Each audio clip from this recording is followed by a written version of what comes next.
Anong masasabi mo sa mga paratang nila sa'yo? Ipagtanggol mo ang iyong sarili. Ito ay sinabi ko na sa lahat. Nagtuturo ako sa tempo kung saan kami nagkakaroon. At tanong mo pa sa mga nakarinig ng aking mga sinabi. Ganyan ba kung paano harapin ang kataas-taasan? Ang isang kayabangan? Anong kasamaan ng aking sinabi? Sabihin niyo sa akin kung anong masama ang aking sinabi. Kung hindi naman, bago niyo ako sinaktan.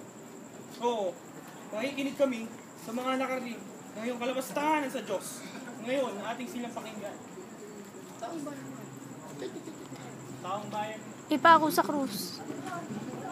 Oh. Ang bayan man, Diyos iba. Ikaw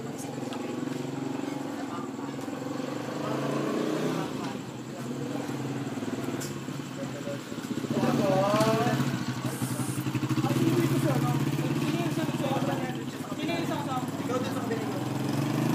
Saan ka ba dati, Tron? Eh, di ba siya yung dati sa'yo? Duda ka na. Papalaya siya ng